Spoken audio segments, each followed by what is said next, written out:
গত বছর প্রজেক্টর লাগাইয়া ওয়াজ শোনার ব্যবস্থা করাইছিলাম।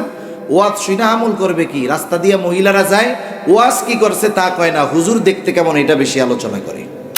আমার আগে অনেক ওলামায়ে কেরাম বয়ান করেছেন, ওরা হয়তো বুঝতে পারেন নাই। এটা হলো প্রজেক্টর। প্রজেক্টর আর স্বাভাবিক ইউটিউবের এটার মধ্যে তফাৎ আছে। প্রজেক্টর এটা দেওয়া হয়েছে, বলেন তো প্রজেক্টর কি শোনার জন্য দেওয়া হয় না দেখার জন্য দেওয়া হয়? হুজুরে দেখায় দেখায় আমাদের প্রজেক্টর দিয়ে ওয়াজ শোনানোর ব্যবস্থা করলো না। অনেকেই প্রজেক্টরের কথা বলার কারণে ইউটিউবের কথা আনে, তাহলে ইউটিউবে হুজুরে ওয়াজ দেয় কেন? বলেন তো ইউটিউবে কি শুধু ওয়াজ দেখা যায় না শ্রবণ করাও যায়? প্রজেক্টর এটা দেওয়া হয়েছে, বলেন তো প্রজেক্টর কি শোনার জন্য দেওয়া হয় না দেখার জন্য দেওয়া হয়? খ্রিস্টান আমরা মানুষ, যখন মনে হবে ওইখানে কতজন আমারে তো দেখতেছে, আমি একটু ভাব ভুক নিয়ে বসি। এই জন্য ইউটিউব মার্কা, এই প্রজেক্টর মার্কা বেশিরভাগ হুজুর কি করবে? কেউ লিপস্টিক লাগাবে, কেউ একটু সুন্দর মতো সাইজা আসবে, একটু ভাব ভুক গেট আপ ফিট আপ দিয়ে আসবে। তা আমি আপনাদের খেদমতে পবিত্র কোরআনুল কারীমের কয়েকটা আয়াত তিলাওয়াত করেছি সূরা মুদ্দাসসির থেকে। আল্লাহ তাআলার কাছে তৌফিক চাই, অল্প সময়ের মধ্যে আল্লাহ তাআলা আমাকে কিছু কথা বলার তৌফিক দেন, যে কথাগুলো আমাদের সবার দুনিয়া এবং আখিরাতের জন্য কল্যাণকর হয়। সকলে বলি আমিন। একটা কথা আগে বলার দরকার, অনেকে আমার আগে অনেক ওলামায়ে কেরাম বয়ান করেছেন, ওরা হয়তো বুঝতে পারেন নাই। এটা হলো প্রজেক্টর। প্রজেক্টর আর স্বাভাবিক ইউটিউবের এটার মধ্যে তফাৎ আছে। আমি মুফতি সাহেব না, তবে বিজ্ঞ ওলামায়ে কেরামের থেকে, বিজ্ঞ মুফতিয়ানে কেরামদের থেকে যা শুনছি সেটা আপনাদের সামনে বলতেছি। মুফতিয়ানে কেরাম বলেন যে সাধারণ একটা বিষয় হলো, যেটা বাস্তবে দেখা মানা, সেটা প্রজেক্টরে, টেলিভিশনে, পর্দায়, ছবিতে দেখাও সমান জিনিস। সামনাসামনি যেটা দেখা যাবে না সেটা ছবিতেও দেখা যাবে না, প্রজেক্টরেও দেখা যাবে না, টেলিভিশনেও দেখা যাবে না। এখন বলেন তো নারীদের জন্য আমাকে সামনাসামনি দেখা জায়েজ আছে? তাহলে এই যে প্রজেক্টর দেখার জন্য দেওয়া হইল, পুরুষরা যদি দেখার জন্য দেওয়া হইতো সমস্যা ছিল না। এই প্রজেক্টর নির্দিষ্ট কাউকে দেখার জন্য দেওয়া হয়েছে, তারা হলো আমাদের মা বোনদেরকে ওয়াইজকে দেখায়া দেখায়া ওয়াজ শোনার জন্য দেওয়া হয়েছে, ঠিক না? অনেকেই প্রজেক্টরের কথা বলার কারণে ইউটিউবের কথা আনে, তাহলে ইউটিউবে হুজুরে ওয়াজ দেয় কেন? বলেন তো ইউটিউবে কি শুধু ওয়াজ দেখা যায় না শ্রবণ করাও যায়? একটু জবাব দেন, দেখা যায় না শোনাও যায়? তাহলে ইউটিউবে দুইটা অপশন আছে, দেখাও যায় শোনাও যায়। কিন্তু প্রজেক্টর মা বোনদের জন্য দেওয়া হয়েছে শুধুমাত্র কেবলমাত্র বক্তার চেহারা দেখে দেখে ওয়াজ শোনার জন্য। আর ইউটিউবে ওয়াজ শোনাও যায় দেখাও যায়। এমনি এই প্রজেক্টরে যেমন পুরুষকে দেখতে পারবে না মা বোনেরা, ইউটিউবেও দেখবে না, বরং না দেখে শুধু অডিও ওয়াজ শুনবে। বরং ওলামায়ে কেরাম বলেন, যদি কারো কণ্ঠস্বর শোনার দ্বারা ওয়াইজের ওয়াজ শুনতেছে, ওই ওয়াইজের ওয়াজগুলোর চাইতে ওয়াইজের কণ্ঠটা তার কাছে ভালো লাগতেছে, মজা লাগতেছে, মধুর লাগতেছে, তাহলে ওই নারীর জন্য ওই ওয়াইজের ওয়াজ শোনাও জায়েজ নেই। কথা বুঝেন নাই? সেখানে আমরা অবলীলায় একেবারে সরাসরি সামনাসামনি ওয়াজ শোনার জন্য যখন এই প্রজেক্টরগুলো ব্যবহার করি, যারা জায়েজ বলে এটা তাদের ব্যাপার, কিন্তু যেই সমস্ত ওলামায়ে কেরাম, মুফতিয়ানে কেরাম এটাকে নাজায়েজ বলেন, আমি তাদের দলের লোক। আর ফতোয়ার ক্ষেত্রে তাকওয়ার উপরে যারা আমল করে, জায়েজ থাকতে পারে, কিন্তু তাকওয়ার উপরে যারা আমল করে তারাই সর্বোচ্চ পর্যায়ে আছে।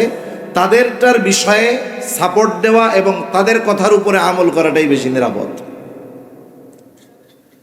সেজন্য ইউটিউব আর এই প্রজেক্টরকে গুলায় ফেলার কোনো সুযোগ নেই, কারণ ইউটিউব না দেখে ওয়াজ শোনার ব্যবস্থা আছে, আর প্রজেক্টর দেওয়াই হয়েছে শুধুমাত্র দেখার জন্য। ইউটিউবেও মা বোনদের ওয়াইজকে দেখে দেখে ওয়াজ শোনা জায়েজ নাই, শুধু শুনতে হবে। এখন বলেন ইউটিউবে যেহেতু দেখে দেখে শোনা যাবে না, প্রজেক্টরে তো দরকার নাই, মাইক দিলেই তো ওয়াজ শোনার জন্য যথেষ্ট হয়ে যায়, ঠিক কিনা বলে? বরং ফিতনা কি হয়, আমরা তো ফেরেশতা না, আমরা মানুষ। যখন মনে হবে ওইখানে কতজন আমারে তো দেখতেছে, আমি একটু ভাব ভুক নিয়ে বসি। এই জন্য ইউটিউব মার্কা, এই প্রজেক্টর মার্কা বেশিরভাগ হুজুর কি করবে? কেউ লিপস্টিক লাগাবে, কেউ একটু সুন্দর মতো সাইজা আসবে, একটু ভাব ভুক গেট আপ ফিট আপ দিয়ে আসবে। আর কি হবে? আমি আমার বাস্তব অভিজ্ঞতা শোনাই। আমি গেছি উত্তরবঙ্গে এক জায়গায় ওয়াজে, ওয়াজের মধ্যে ওয়াজ শেষ, মাহফিল শেষ, আইসা বসছি। এখন মহিলারা দলে দলে যাচ্ছে ওয়াজের পরে, বলতেছে এই বছর আর হুজুরে দেখায় দেখায় আমাদের প্রজেক্টর দিয়ে ওয়াজ শোনানোর ব্যবস্থা করলো না। আয়োজকরা বড় ভালো না, খারাপ হয়ে গেছে। তা আমি জিজ্ঞাসা করলাম কি হয়েছে ভাই? বলে হুজুর গত বছর প্রজেক্টর লাগাইয়া ওয়াজ শোনার ব্যবস্থা করাইছিলাম, ওয়াজ শুনে আমল করবে কি? রাস্তা দিয়ে মহিলারা যায়, ওয়াজ কি করছে তা কয় না, হুজুর দেখতে কেমন এটা বেশি আলোচনা করে। তাহলে এটা কোন ধরনের মাহফিল হইল? মাহফিলের রুহানিয়াত গুলো তো এমনি আমরা নষ্ট করে ফেলছি। তাই ইউটিউবে বয়ান ভিডিও করার ক্ষেত্রে ওলামায়ে কেরাম কিছু শিথিলতা দেওয়ার কারণে একেবারে প্রজেক্টরকে অ্যাভেলেবেল, ওইটার পরে কেয়াস করে প্রজেক্টরকে অ্যাভেলেবেল করে ফেলা, এটা সমীচীন হবে না। এটা বরং ভবিষ্যতে ফিতনা আর ক্ষতির বড় কারণ হয়ে দাঁড়াবে। এজন্য এত সুন্দর আয়োজন, বড় বড় ওলামায়ে কেরাম, সবাই তো বিজ্ঞ ওলামায়ে কেরাম, এক একজন এক এক মাদ্রাসার মুহতামিম শাইখুল হাদিস সাহেবরা আছেন, বড় বড় আলেমরা আছেন, ওনারা হয়তো বুঝতে পারেন না এটা প্রজেক্টর। কিন্তু আমি যখন জানতে পারছি, আমি চিন্তা করলাম বিষয়টা দ্বীনের জন্য জানানোর দরকার। এজন্য আপনারা রাগ হইছেন নাকি? আবার রাগ হওয়ার কোনো কিছু নাই। এমনিই তো দিন কাটতে কাটতে সব শেষ, বাদ দিতে দিতে সব শেষ হয়ে গেছে। আমরা সংক্ষিপ্ত করতে করতে আমরা দিনকেই একবারে বদ্দিন বানায় ফেলার চেষ্টা করতেছি। সেজন্য যতটুকু বেঁচে থাকা যায়, ফিতনা থেকে যতটুকু বাঁচা যায়, এই প্রচেষ্টা আমাদের করার দরকার। সাথে সাথে যেহেতু মা বোনেরা ওয়াজ শুনতে আসে এত রাত করে, নামাজ কাজার বিষয় তো আছেই, সাথে সাথে মহিলাদের এত রাত করে বাড়িতে ফেরাটাও অনিরাপদ।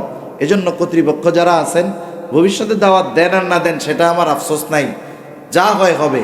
কিন্তু বিষয়টা হলো যে মাহফিলটা 11টার মধ্যে সুন্দর মতো শেষ করলে এটা আরো সুন্দর হবে, শ্রোতাদেরও চাহিদা থাকবে।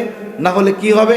আপনারা ওই আখের মেশিন দেখছেন, আখের রস খাই যে মেশিন ঢুকায়, প্রথম আখটা তাজা থাকে না, প্রথম চাপের আখের রসের স্বাদ দেখছেন কত মজা।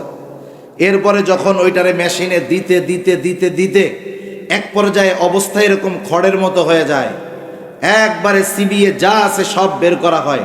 বলেন তো ওই প্রথম চাপের রসের স্বাদ আর শেষের রসের স্বাদ এক নাকি? এক না। শেষে যারা ওয়াজ করে বেশিরভাগ ক্ষেত্রে অবস্থা এরকম, শ্রোতাদেরকে ওই আখের রসের মেশিনের মতো পিষতে পিষতে অবস্থা তো শ্রোতাদের খারাপ। কারণ মানুষ তো আমরা, আমাদের নেওয়ার একটা সময় আছে, নেওয়ার একটা ক্ষমতা আছে। দীর্ঘ সময় বসে থাকার কারণে অনেক সময় লাস্টে কথা শুনতে মন চায় না। অনেকে লজ্জায় বসে থাকে, অনেকে বাধ্য হয়ে বসে থাকে, অনেকে চিন্তা করে উঠে গেলে হুজুর কি বলবে না বলবে, এই জন্য লজ্জায় বা কোনো কারণে বসে থাকে। এজন্য আমাদের উচিত যে মানুষের সবর থাকতে থাকতে, চাহিদা থাকতে থাকতে যে কোনো জিনিস শেষ করা, এটাই হলো সুন্দর। আল্লাহ বুঝবার তৌফিক দান করুন।